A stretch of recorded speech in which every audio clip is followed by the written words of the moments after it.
शांतिपूर्वक सुनाई, उसके कथा का श्रवण करें।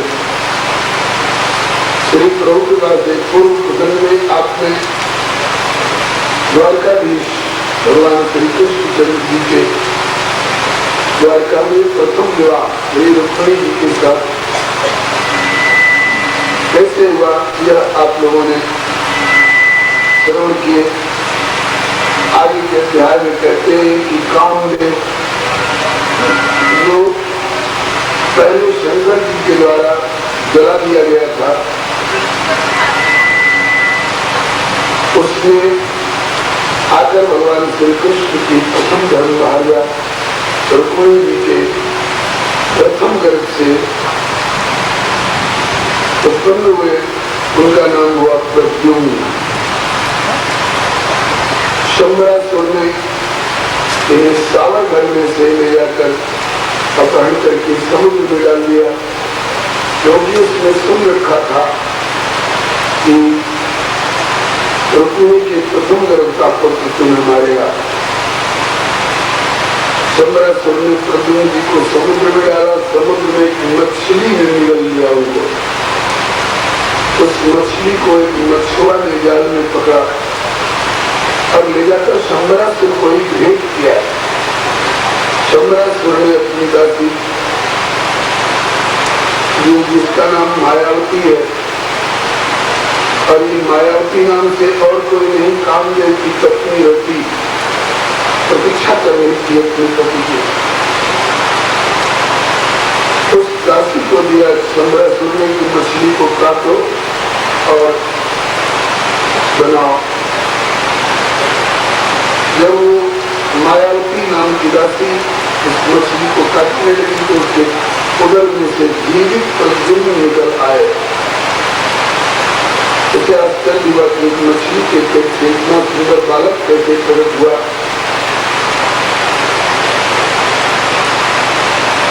शंबरासुर को सूचित किया, मालिक इस मछली के पेट में से सुंदर बच्चा निकला है, पूरा लीला पालो पोषो। उसको पता नहीं कि वही मेरा शत्रु प्रद्युम्न मेरे घर में आ गया। नारद जी ने जाकर मायावती को बताया कि मायावती तू तो रति है ना? हाँ गुरु जी, आपसे क्या छिपा है? फिर तू रति है तो ये तेरा पति है कामदेव। महाराज वो तो भगवान कृष्ण के पुत्र के रूप में प्रकट होने वाले थे, बोले प्रकट वही हुए कृष्ण पुत्र के रूप में रुक्मिणी के प्रथम गर्भ से। शंबरासुर ने सावर घर से अपहरण करके लाके समुद्र में डाला और मछली के माध्यम से तेरे पास आए हैं।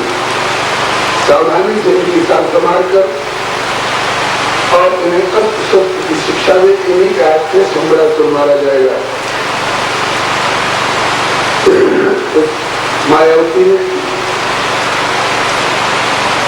अच्छी साथ संभाल करी, अस्त्र शस्त्र का कुछ शिक्षण दिया और बाद में बता दिया कि अहम तेजता पत्नी रति कामो भगवान कहो, मैं आपकी पत्नी रति हूँ और आप मेरे पति साक्षात कामदेव हो। भगवान श्री कृष्ण के पुत्र देश में करके शंबरासुर को सावर घर से अपहरण करके लाकर समुद्र में डाल दिया और आप किस प्रकार से यहाँ आए।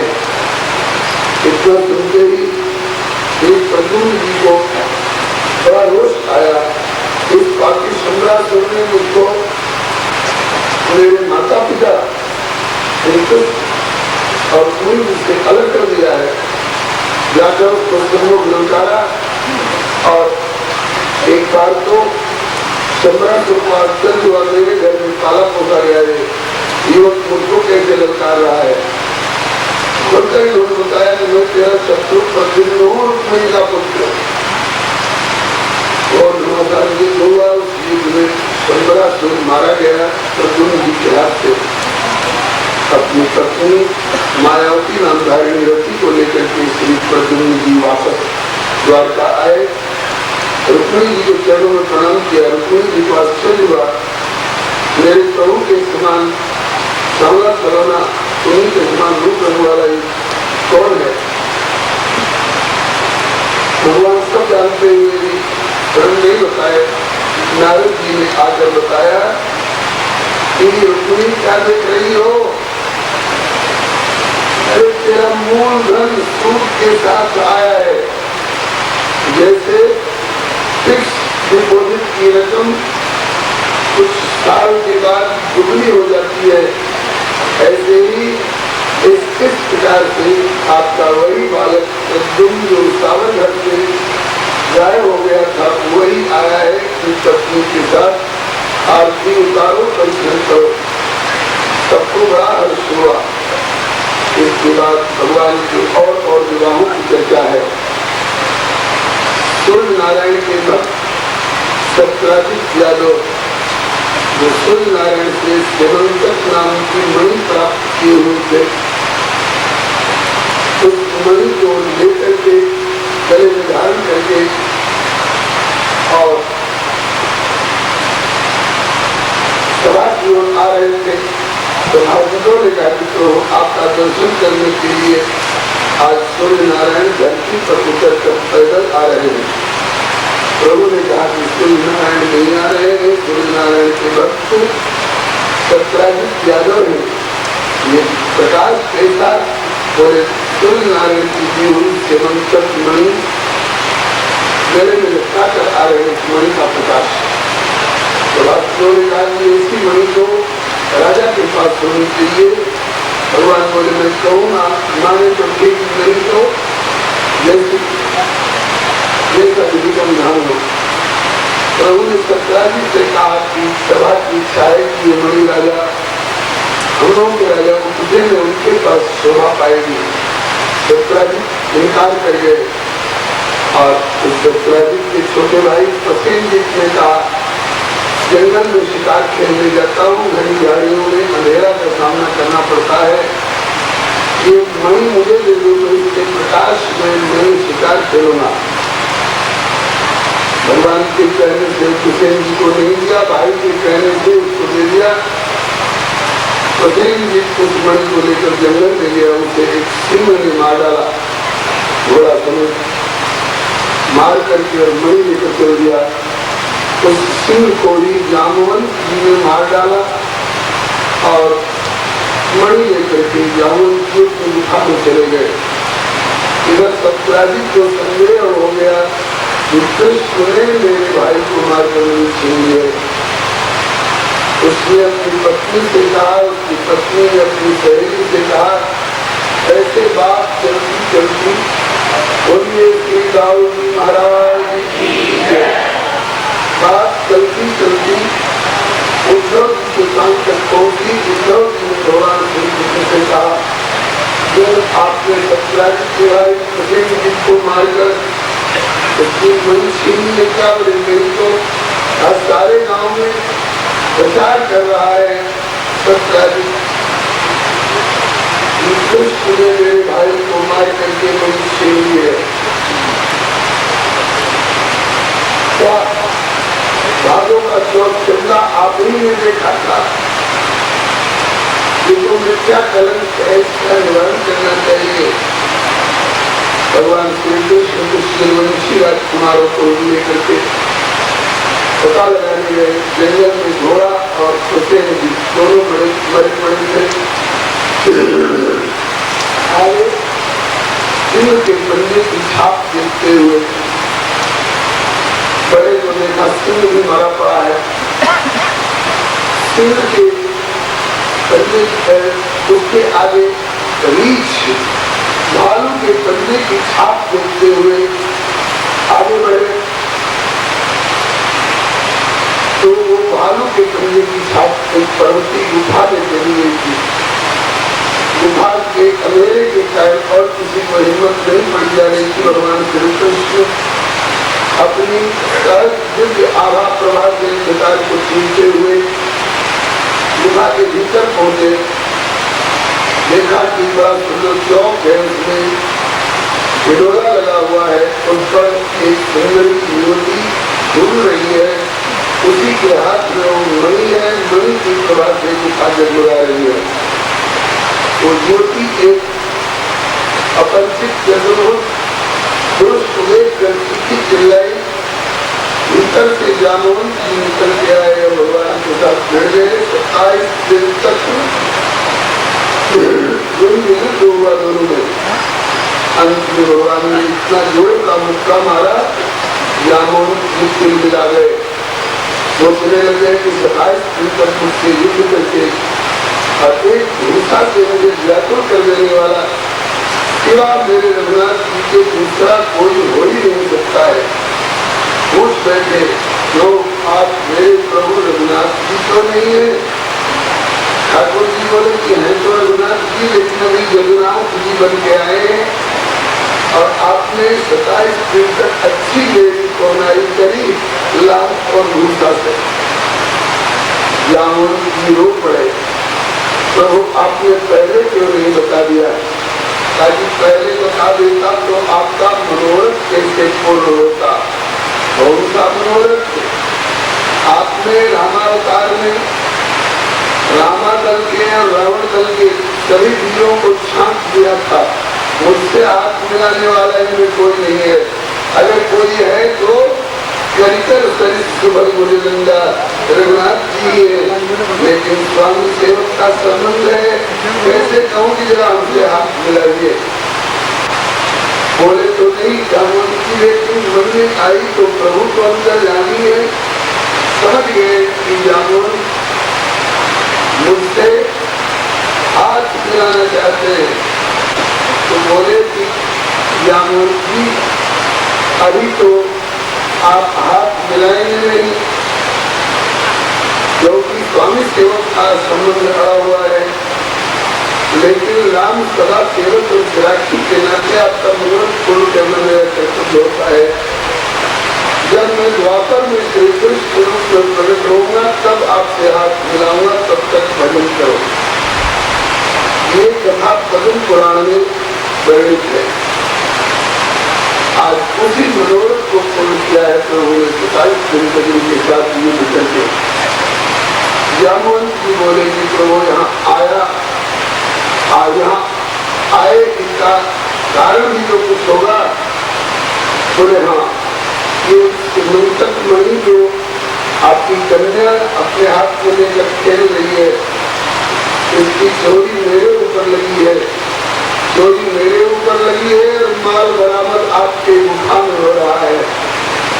जामवंत जी बोले कि प्रभु मणि आपको दे दूंगा, आपका कलंक मिट जाएगा, लेकिन ऐसे नहीं दूंगा। बोले कैसे दोगे? आपकी बेटी जामवंती सेनानी हो गई है, भजन से फुर्सत नहीं देते योग्य घर पर की तलाश करने जाऊं, और जब आप पति ही नहीं परम पति, जगत पति, जगोपति, अनंत ब्रह्मांड पति जब सन्मुख आ गए, तो अब किसी हार मांस के पुतले के हाथ में बेटी सौंपी जाए, प्रत्येक बात का सहारा लेकर के तो ठीक नहीं। इसलिए आप ही मेरी बेटी जामवती का पानी ग्रहण करें, दान में कन्यादान और दहेज में मणि दे दूंगा। इस प्रकार से भगवान श्याम सुंदर ने सहज जामवती जी का पाणी ग्रहण किया। ये द्वारका में श्री कृष्णचंद्र की दूसरी पत्नी हुई, पहली रुक्मिणी जी, दूसरी जामवती जी। इधर 27 दिन तक बेचारे जन्मवंशी राजकुमार प्रतीक्षा नहीं कर पाए, गुफा द्वार से लौट कर देवी जी को मनाने लगे, हे देवी भैया हमारे श्याम सुंदर प्रभु राजी खुशी वापस लौट आए तो आपको 3 सुंदरी चढ़ावेंगे, मालपुआ का भोग लगावेंगे, नारियल गोला अर्पण करेंगे। देवी भैया ने सोचा कि भगवान तो आ ही रहे हैं, मूर्ति सुंदरी और मालपुआ और गोला का भोग तो छोड़ो। बोली कि आ रहे हैं और अकेले नहीं, दुल्हन के साथ आ रहे हैं। भगवान को दुल्हन मिल गई, दुल्हन को भगवान मिल गए दुल्हा, और मिल गई। देवी मैया को 3 चुनरी, नारियल गोला और मालपुआ का भोग मिल गया। भगवान श्याम सुंदर ने सत्यराजित को सभा में बुलवाया और बोले कि देखो तुम्हारी मणि कहाँ थी और तुम चोरी मेरे ऊपर थोप रहे थे। सत्यराजित ने क्षमा याचना की, प्रभु मैं तो जीव हूँ, जीव का तो स्वभाव होता है हर्ष विषाद ज्ञान अज्ञान, जीव धर्म अनित अभिमाना। तो मैंने जीव दशा में भूल की, आप स्वामी और समर्थ हो, अपराध क्षमा करो, प्रभु हो आप। प्रभु बोले जाओ क्षमा कर दिया। सत्याजित ने कहा ऐसे तसल्ली नहीं होगी कि क्षमा कर दिया, तो कैसे तसल्ली होगी? एक मेरी भी बेटी सयानी हो गई है, सत्यभामा जिसका नाम है, उसका भी पानी ग्रहण करके मुझे अपने स्वतंत्रत्व का गौरव प्रदान करो। भगवान श्री कृष्ण ने सत्याजित की बेटी सत्यभामा का भी पानी ग्रहण किया। कल बताया जा चुका है कि एक ही भगवान की एक ही शक्ति अनेक रूप में सेवा करती है, तो उनकी 3 रूप मुख्य है, श्रीदेवी, भूदेवी और लीला देवी। श्रीदेवी श्री रुक्मिणी जी है, भूदेवी श्री सत्यभामा जी है और लीला देवी श्री राधा रानी है। लीला का पाठ जहाँ है, कई कई पाठांतर में लीला देवी के रूप नीला देवी है ब्रह्मवैवर्त में। तो नीला देवी जहाँ पाठ है वहाँ नील वर्ण कालिंदी यमुना जी का बोध होता है। भगवान श्री कृष्ण ने सत्याजित के आग्रह से उनकी कन्या सत्यभामा का भी पानी ग्रहण किया। ये द्वारका भी भगवान श्री कृष्ण जी की तीसरी पटरानी है। प्रथम रुक्मिणी जी, द्वितीय जाम्बवती जी और तृतीय श्री सत्यभामा जी। सत्याजित से श्री हरे उनके आज्ञा पर उनकी कन्या को तो स्वीकार कर लिया सत्यभामा को, लेकिन मणि सत्याजित को लौटा दी। सत्याजित ने कहा भी कि प्रभु मणि आप ही रखो, पूरे नहीं। जब एक बार इनकार कर चुके हो और इस मणि के चलते इतना कलंक और खून खराबी देखने में आ रही है, तो इस मणि को मैं अपने पास नहीं रखूंगा, तुम ही रखो। सत्याजित से एक भूल हुई थी, अपनी बेटी सत्यभामा के लिए और जबलतक मणि के लिए अलग अलग 3 व्यक्तियों को आश्वासन दे रखा था कि अपनी बेटी सत्यभामा का विवाह आप ही के साथ करूंगा और मणि दहेज आप ही को दूंगा। इन 3 व्यक्तियों के नाम है अक्रूर, शतधन्वा और कृतवर्मा। सत्यभामा तो भगवान कृष्ण को मिल गई और मणि सत्याजित के पास रह गई। उन तीनों में से किसी को कुछ नहीं मिला। तीनों ने संयुक्त मोर्चा रच करके और शतधन्वा को कहा यार सत्यभामा गई तो गई, मणि तो हत्या लो। मूर्ख शतधन्वा ने सत्याजित को जान से मार करके मणि छीन ली। सत्याजित के मरते ही सत्यभामा रोकर प्रभु से कहने लगे, हाय प्रभु, आप जैसे समर्थ जमाई के होते हुए आपके ससुर साहब अर्थात मेरे पिताजी का ये हाल। भगवान श्री कृष्ण और बलराम दोनों रथ पर बैठकर शतधन्वा को पकड़ने और मारने चले। शतधन्वा मणि लेकर भागा, पहले कृतवर्मा के पास गया, बोला कि बचाओ। कृतवर्मा बोले कि उसको काल के भी काल है, उन श्री कृष्ण से कोई नहीं बचा सकता है। शतधन्वा बोला कि मैंने तो आपके कहने से सत्याजित को मारा है। तो कृतवर्मा बोले कि मैं कहूँगा कि कुआं में कूद जा तो कूद जाओगे, अपने पास तेरे बुद्धि नहीं है। बेचारा कृतवर्मा भागा वहां से, मिला है शतधन्वा भागा वहां से निराश होकर अक्रूर जी के पास गया। अक्रूर जी बचाओ। अक्रूर जी बोले उनसे कौन बचा सकता है, मैं तो भक्त जो काले खाए उनसे कोई नहीं बचा सकता।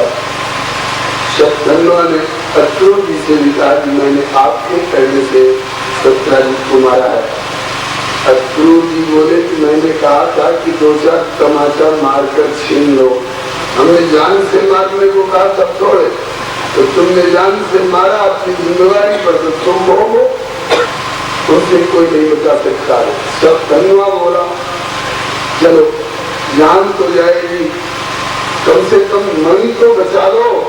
बोले हाँ मणि धर दो मेरे पास और तुम यहाँ से निकल जाओ, मर जाएगी। अक्रूर जी ने मणि अपने पास रखवा ली और शत्रुघ्न को वहां से भगा दिया। श्री कृष्ण बलराम दोनों पीछा करते करते और शत्रुघ्न 100 योजन दूरी पर जाकर शत्रुघ्न का घोड़ा गिर पड़ा। भगवान श्री कृष्ण ने रथ से कूद करके और शत्रुघ्न को मार डाले। मणि वहां नहीं मिली।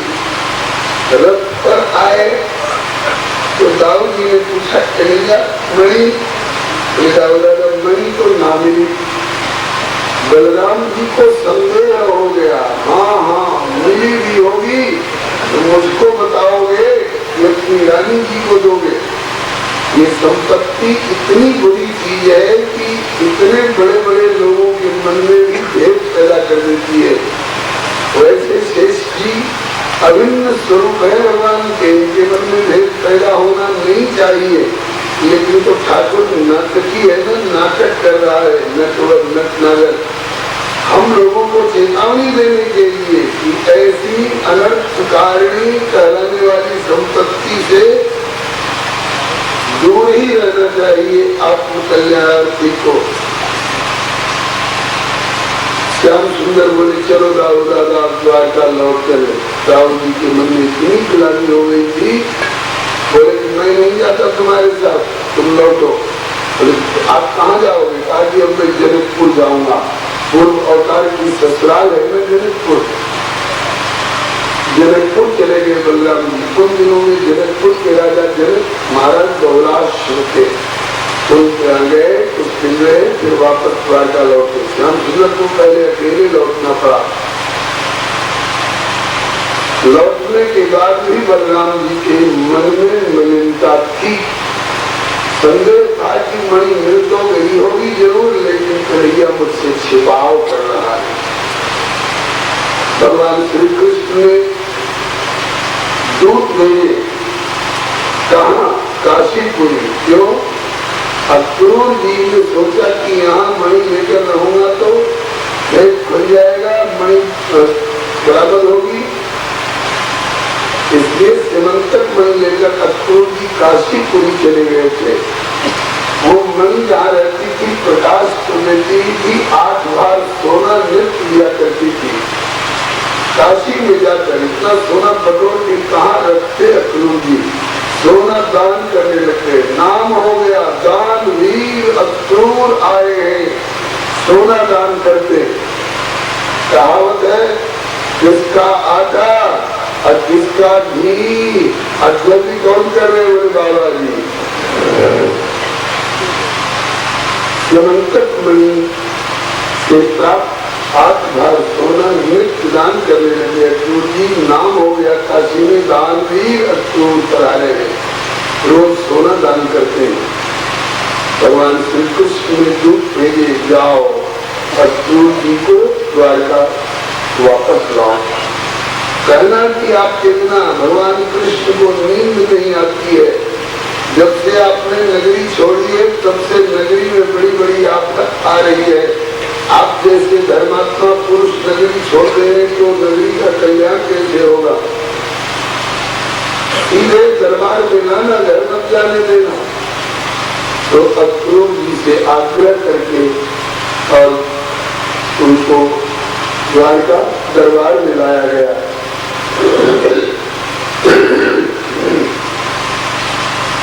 आगे बढ़कर के भगवान श्री कृष्ण ने चरण छूकर प्रणाम किए। आइए चाचा जी, बड़ी कृपा किए, कहाँ चले गए थे? आपके बिना हम सब बड़े संकट में पड़े थे, हमें तो न भूख लगती थी न नींद आती थी। आप जैसे धर्मात्मा पुरुष नगरी छोड़ देंगे तो हम बाल बच्चे अनाथ हो जाएंगे। अक्रूर जी बोले कि वक्त काशीपुरी चले गए थे, तीर्थ यात्रा के मन में आ गई थी। और इतने दिन कहीं से यात्रा की जाती है। शंकर भगवान की नगरी है, मतलब ऐसा कोई बात नहीं। चाचा जी आप तो सिर्फ घाटन को निकल गए और हम तो बड़ी आफत में पड़े, हमारे ससुर सत्याजित मारे गए, मणि का कुछ पता नहीं चल रहा है, आपको कुछ मालूम हो तो बताने की कृपा करें। और वस्त्र में लपेटी हुई मणि को छिपाए हुए गुरु जी अभी भी भगवान से जुड़ाव कर रहे हैं। लाला कन्या तुम यहाँ रह करके जब मणि का पता नहीं लगा सके तो हम काशीपुरी में रहकर हमें क्या पता है कि मणि का क्या जोड़ा है। ठाकुर जी सर्वज्ञ, ठाकुर जी ने सोचा कि सीधी कुंडी से ही नहीं निकलता है, उसमें तो पेचदार रही खटकानी पड़ती है। हाँ, अब ठाकुर जी ने चढ़ा करके कहा कि मणि का हाल नहीं मालूम तो अपने घर से आप सोना दान कर रहे थे, दानवीर कहां से बने थे। अब तो गुरु जी काम पे लग गए, स्वामी सर्वज्ञ से मैं चले चोरी चार की प्रीति प्रतीति है दरबार की, निकाल करके मणि ठाकुर के हाथ पर धरी काम के हाथों से सवाल जन्मदा रही मणि की आवाज उड़ाकर। श्याम सुंदर ने कहा कि चाचा जी हमें मणि की जरूरत नहीं है, आप मेरे भक्त हैं, आपके मन में मणि की अगर थी हमसे कहते, हम सीधे सीधे मणि आपको दिला देते। राम सदा सेवा तुलसीरा की ये जाल भय झूठ और हिंसा हत्या की क्या जरूरत थी। भक्त होकर के आपकी ऐसी नियत जन्मरा गई, हमें मणि की जरूरत नहीं है, लीजिए मणि आप ही रखिए। गुरु जी ने कहा कि मणि मेरे ही पास रखनी थी तो मेरे पास थी, क्यों सभा में बुलाकर मेरा फलिता कराया।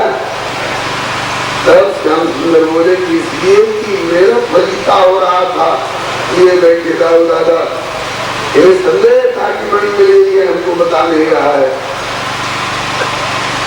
अब तो दाऊ दादा का सिर इतना नीचा हो गया कि दृष्टि उठे नहीं, अपने स्वरूप को संभाला। अरे ये तो इस अवतार में इनकी कृपा है जो मुझे अपना बड़ा भाई बने का गौरव प्रदान किया है। वास्तव में तो ये स्वामी है, नारायण है, शेषी है और मैं इनका शेष हूँ।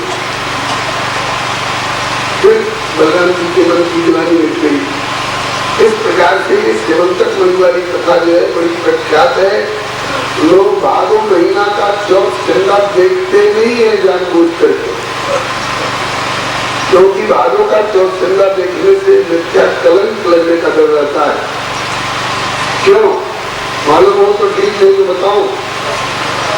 हाँ, एक बार गणेश जी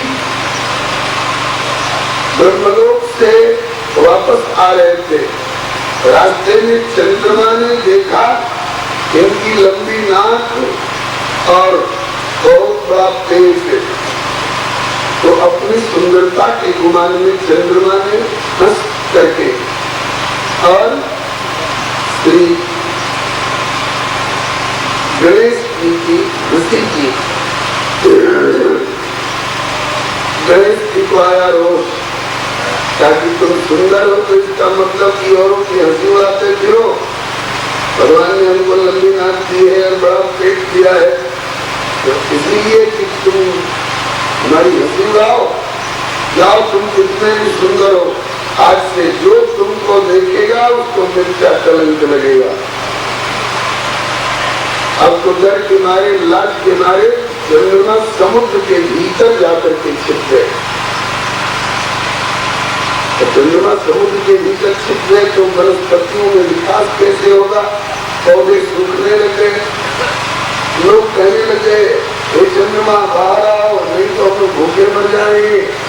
चंद्रमा ने कहा कि तो दोनों तरफ से आफत है, बाहर आऊं तो मेरे दर्शन से तुम लोगों को क्या कलंक होगा, और नहीं आऊं तो पौधे सूखे में तुम लोग मरोगे भूखे। उपाय क्या है? लोगों ने सलाह दी कि अरे गणेश जी एक बार नाराज हो गए कि क्या जिंदगी भर नाराज ही रहेंगे, प्रति करो प्रार्थना करो, गणेश जी पसंद भी हो सकते हैं।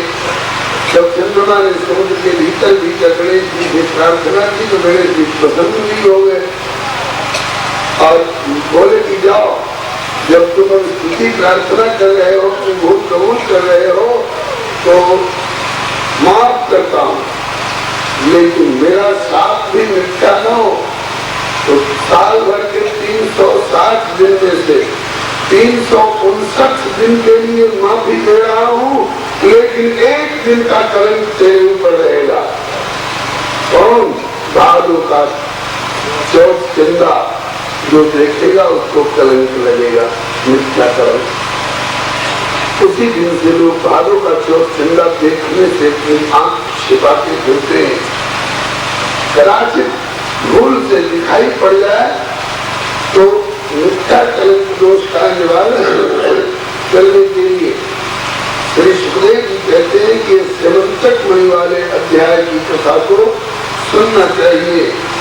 इस कथा को सुनने वाले के लिए मिथ्या कलंक दूर हो जाता है।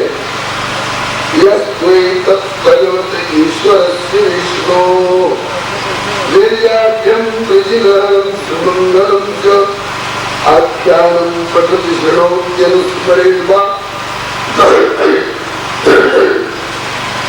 दुष्कृतिं दुरितमो ये याति शान्तिं। दुष्कृति नष्ट होती है अध्याय की कथा सुनने से।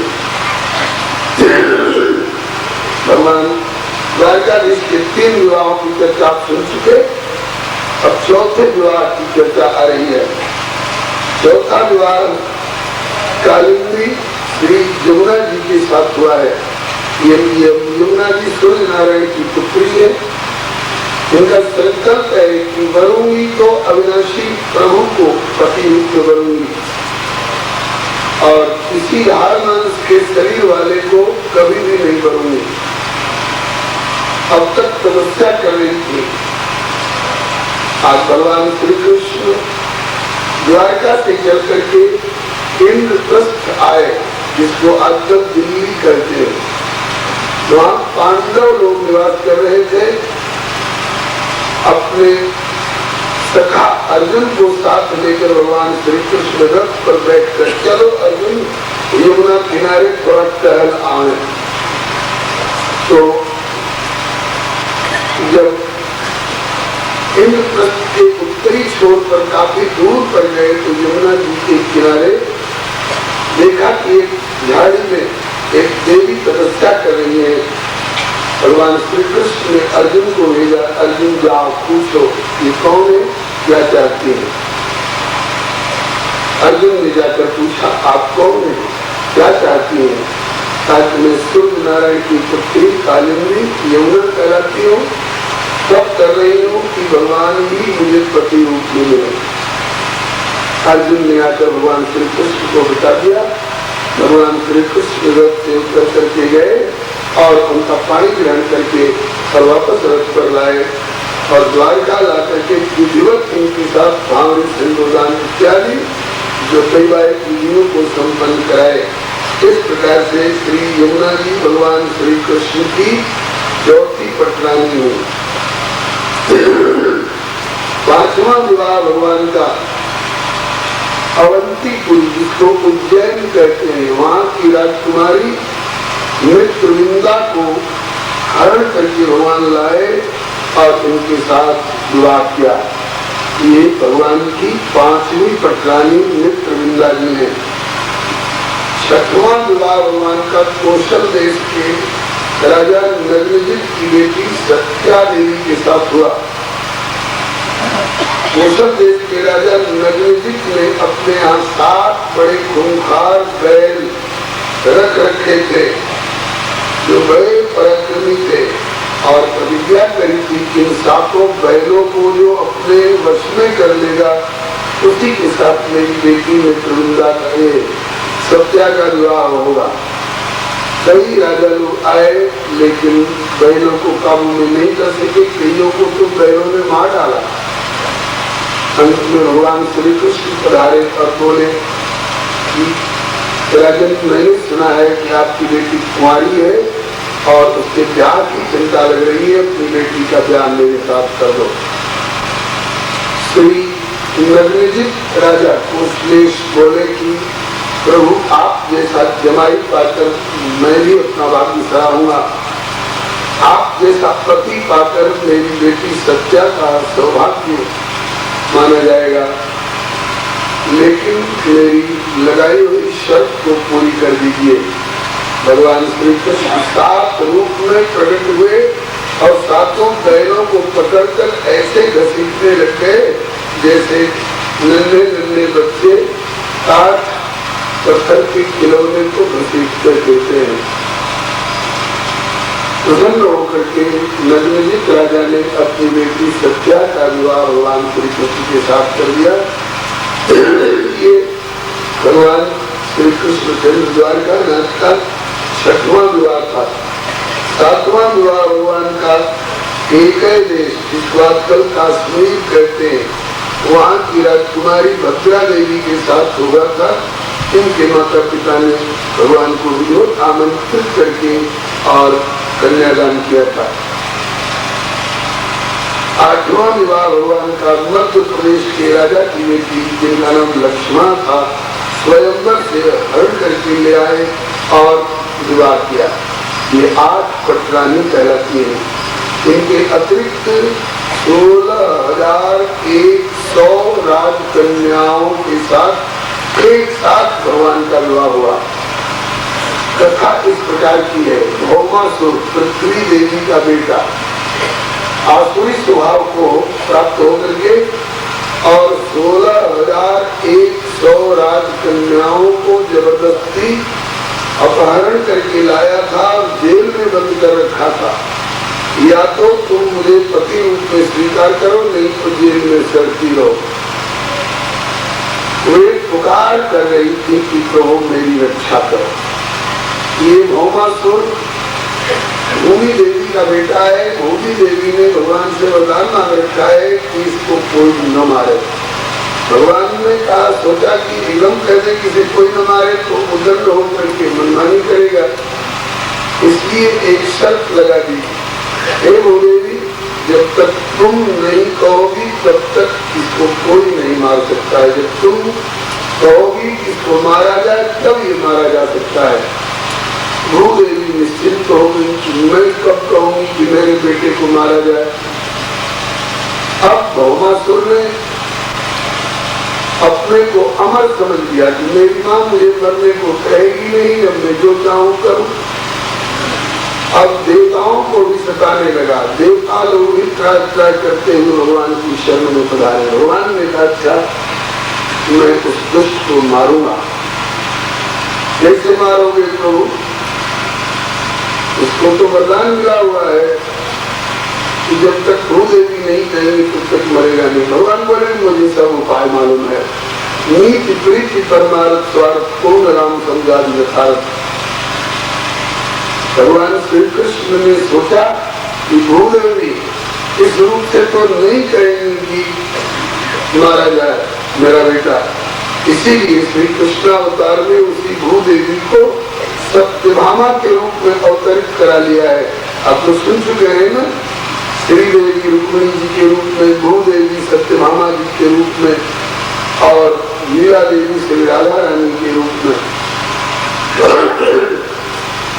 सोचा प्रभु ने कि पृथ्वी देवी वैसे न कहे, लेकिन क्योंकि यही सत्यभामा के रूप में अवतरित है तो सत्यभामा भी अगर कह दे कि इसको मारा जाए तो मारा जा सकता है। और सत्यभामा कैसे कहेगी कि इसको मारा जाए? बोले ऐसी परिस्थिति उत्पन्न की जाए। ऐसा कौन कर सकता है? तो नारद जी कर सकते हैं। भगवान ने नारद जी का स्मरण किया। नारद जी आए और कहां से आए? स्वर्ग लोक होकर के आए।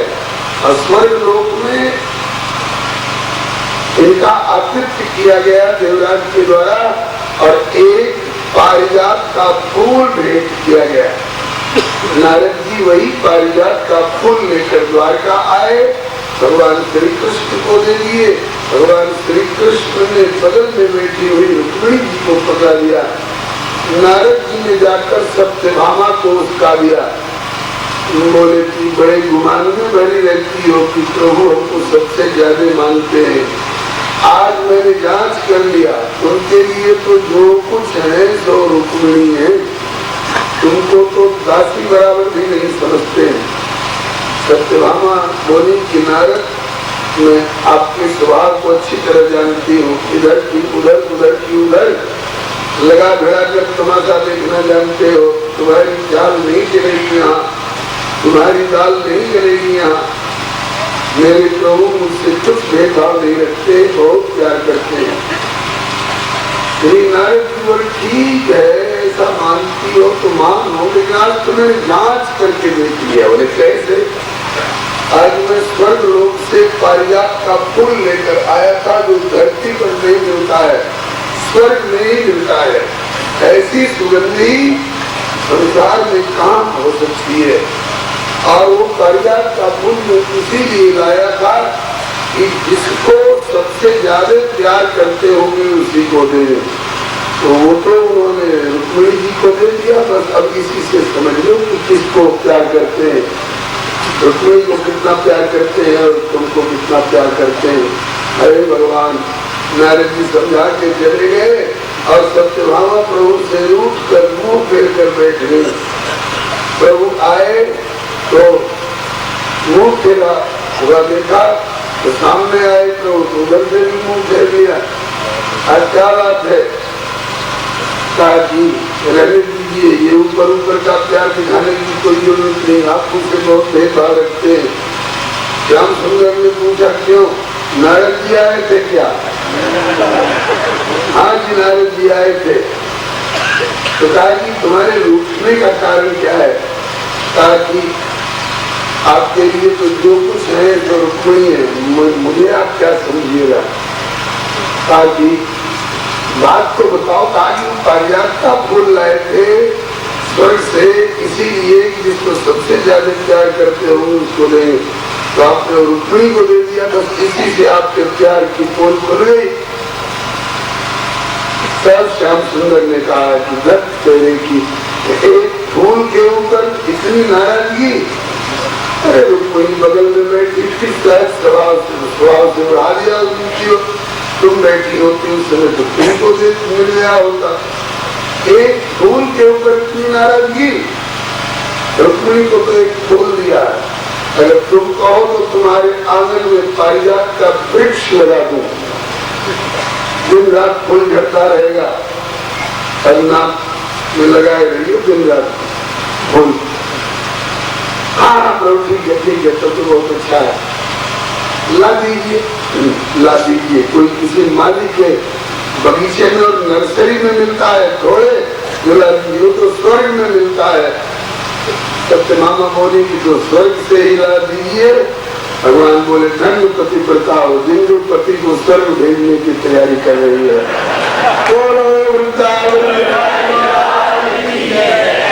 आप जैसी पतिव्रता तो बस आप ही हो, जिनके पति को स्वर्ग जाने की सलाह दे रही है। सत्यभामा उसके बोली तो क्या और लोग जैसे शरीर छोड़कर स्वर्ग जाते हैं, इससे आपको जाना पड़ेगा थोड़े। आपको शरीर जरूर प्रवेश करके स्वर्ग जाकर के ला सकते हो। श्याम सुंदर बोली कि देखो जी, धरती पर होता तो मैं किस मांग मांग करके ला देता। स्वर्ग वाले जो है ना, बड़े मतलबी होते, जब तक उनका कुछ काम न किया जाए तब तक वो किसी की सुनने वाले नहीं है। तो पूछा सत्यभामा ने, स्वर्ग वालों का कोई काम है क्या? हाँ, बहुत दिनों से कह रहे हैं कि भौमासुर सता रहा है, हमारी रक्षा करो। तो हमें फिर युद्ध करना पड़ेगा भौमासुर से। तो सत्यभामा बोली तो क्या, इतना युद्ध करते रहते हैं, एक बार भौमासुर से युद्ध कर ही रहे। ठीक है, ठीक जाओ ना, हमको भी लेते चलिए। सत्यभामा बोली अभी यही तो चाहते थे, लेकिन ऊपर से बोले अरे तुम युद्ध में काहे तो जाओगी, हथियार चलते रहते, लगा जाएगी चोट। नहीं तो आपके साथ रहने से क्या खतरा हो सकता है, मुझे लेते चलिए। क्योंकि मैंने युद्ध का नाम तो बहुत सुना है, लेकिन युद्ध कभी देखा नहीं है। इसी बहाने युद्ध देखने का भी अवसर मिल जाएगा और जब आप स्वर्ग जाइएगा वृक्ष लाने के लिए, तो मैं भी आपके साथ चल कर जरा स्वर्ग देख आऊं। स्वर्ग की भी बड़ी बड़ाई सुनी जाती है, जरा देख लूंगी कि स्वर्ग कैसा होता है। तो ठाकुर जी बोले कि तो ठीक है, आओ बैठ जाओ, जल्दी से बैठ जाओ गरुड़ जी की पीठ पर। जैसे आप लोग स्कूटर पर थोड़ा आगे खिसक करके और घर वाले को पीछे बिठा लेते हैं ना,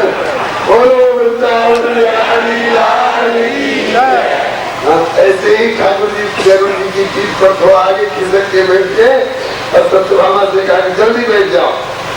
जल्दी बैठ गई और इसके बाद चले भौमासुर के साथ युद्ध करने के लिए। भौमासुर पहले खुद सामने नहीं आया, उसका एक मित्र था जिसका नाम था मूर नाम का दैत्य। तो पहले मूर से कहा कि तुम लड़ो। मूर बड़ा पराक्रमी था, इतना पराक्रमी कि उससे लड़ते लड़ते ठाकुर जी को थकावट महसूस हुई और सोचा कि थोड़ी देर चले कहीं विश्राम कर आए फिर लड़ेंगे। तो गए कहीं विश्राम करने के लिए, तो मूर वहां भी पहुंच गया और सोचा कि पौड़े हुए ठाकुर जी पर प्रहार करो। तब तक ठाकुर जी की निजी शक्ति प्रभु से प्रकट होकर के और उस मूर को समाप्त कर दी। ठाकुर जी जगह मुस्कुराए, देवी तुम कौन हो? आज तो आप सब जानते हो, अनजान होकर के पूछ रहे, मैं तो आपकी निजी शक्ति हूँ। आइए राक्षस कैसे मरा पड़ा है? ताकि आप विश्राम कर रहे थे, आपको मारने आया। तो मैंने सोचा कि प्रभु पर चोट न आए, इसलिए मैंने ही प्रकट होकर आपके श्री विग्रह से मैंने इसको मारा। प्रभु प्रसन्न हुए, बोले कि देवी आज से तुम्हारा नाम होगा एकादशी महारानी। तुम मेरे भक्तों के बीच में बहुत समादृत होगी और जो तुम्हारा आदर करेगा उसको मैं बहुत प्यार करूंगा। तभी से भक्त लोग एकादशी का आदर करते। तो मूर मारा गया, इसीलिए उसी समय से भगवान का एक नाम पड़ गया मुरारी। बोलो मुरारी भगवान की जय, श्री पतितपावन भगवान की जय, श्री एकादशी महारानी की जय, श्री द्वारकाधीश भगवान की जय। अब जब मूर मारा गया तब अब भौमासुर की बारी आई। वो आया लड़ने के लिए। भगवान श्याम सुंदर ने उसके बड़े बड़े परकोटा, दीवार का परकोटा, कांटों का परकोटा, पानी का परकोटा, आग का परकोटा सब तोड़ ताड़ करके और उसके साथ युद्ध करने लग गए। सत्यभामा जब तक कहेगी नहीं तब तक वो मरेगा नहीं, इसलिए भगवान ने जानबूझकर उसके बहुत से हथियार काटते गए और कभी कभी अगल बगल हो करके मौका दिया कि दो चार बाण जब सत्यभामा को लगेंगे तब ये कहेंगे कि मारो। जब दो चार बाण सत्यभामा को लगे तब सत्यभामा घबराई और बोली कि प्रभु इसके साथ खेल क्यों कर रहे हैं, इसको मारते क्यों नहीं हो? बाकी है, जल्दी मारो इसको। प्रभु ने कहा कि बस पारिजात पुष्प की योजना सफल हो गई। इस प्रकार से भूदेवी की अवतार स्वरूपा सत्यभामा जी ने जो कह दिया कि इसको मारो, तो प्रभु ने भौमासुर को मार करके और उसके कारागार में गए और 16,100 राजकन्याओं को कारागार से निकाल करके और बोले कि आप लोग निर्दोष हैं, अपने अपने पिता का पता बताइए, मैं रथ पर बिठा आप लोगों के घर भेज देता हूँ। अपने अपने पिता से कहिए आपका विवाह कर लो।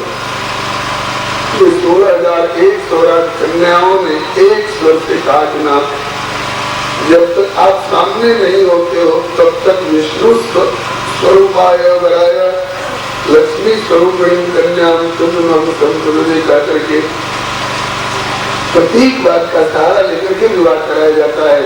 और जब आप साक्षात सामने विराजमान हो तो प्रतीकवाद और प्रतिमा की क्या आवश्यकता है?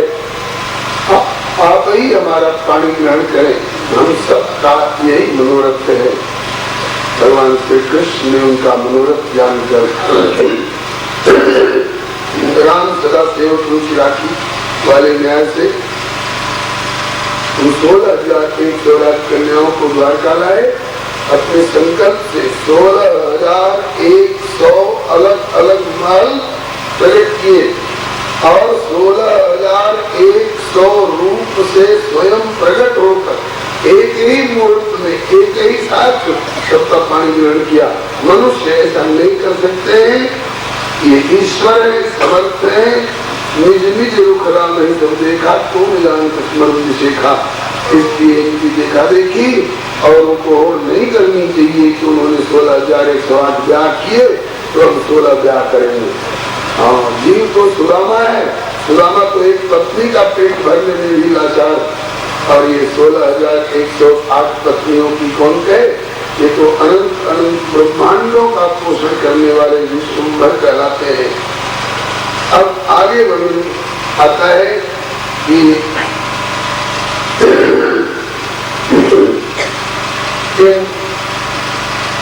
समस्त पत्नियों से भगवान ने 10-10 पुत्र उत्पन्न किए, एक एक कन्याएं भी हुई।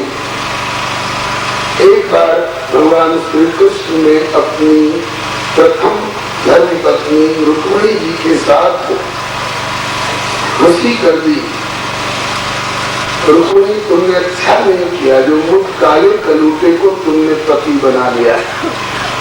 काला कलूटा हूँ और मेरे माता पिता का ठिकाना नहीं। कोई नंद यशोदा का बेटा कहते हैं, कोई वसुदेव देवकी का कहते हैं, कोई मुझे ग्वाला कहते हैं और कोई मुझे चंद्रवंशी क्षत्रिय कहते हैं। राजगद्दी का अधिकार नहीं। मैं उग्रसेन जी के सामने छड़ीदार सिपाही के रूप में खड़ा रहता हूँ। और देखो, डरपोक इतना हूँ कि राजाओं के डर के मारे मथुरा छोड़ करके और समुद्र के भीतर द्वारका बसा करके गुजारा कर रहा हूँ। जो मुझसे प्यार करते हैं उनको रोना बहुत पड़ता है। देखो ब्रजवासी हम कितना रो रहे होंगे बेचारे। अभी भी कुछ बिगड़ा नहीं है, मेरी तरफ से छूट है। अगर चाहो तो अपने भैया रुक्मिणी को बुलवा लो और कह दो कि अच्छे दुल्हा नहीं है, मेरा दूसरा कोई बढ़िया ब्याह कर दो। अगर चाहो तो आप दूसरा ब्याह करा सकती हो, मेरी तरफ से छूट है। रुक्मिणी जी बहुत भोली वाली है। ऐसो आश्चर्य मैं तो देखो सुनो, 64 कला तदत भोरी दम घबरा गई। क्या इस अवतार में भी कोई धोबी आ गया क्या, कान भरने वाला? हाँ, रामावतार में धोबी के कहने से मुझे जंगल में निकाल दिया गया था, गर्भावस्था में निर्वासित कर दिया गया था। लगता है कि कोई चुगलखोर इस अवतार में भी कान भरने वाला मिल गया। क्या प्रभु ने मुझे त्यागने का संकल्प तो नहीं कर लिया? भय के मारे घबरा कर बेहोश हो गई बेचारी। अंत में प्रभु ने जल की छींक देकर पंखा जल करके और होश मिलाए और बोले कि राजपुत्री, मैंने हाँसी कई करी थी और तुमने साची मान ली। रुक्मिणी बोली कि प्रभु ऐसी कहीं हाँसी होती है? आपके लिए रही होगी हाँसी और हमारे लिए बन गई फांसी। ठाकुर जी बोले कि हो जाता है कभी कभी लोग आपस में इस तरह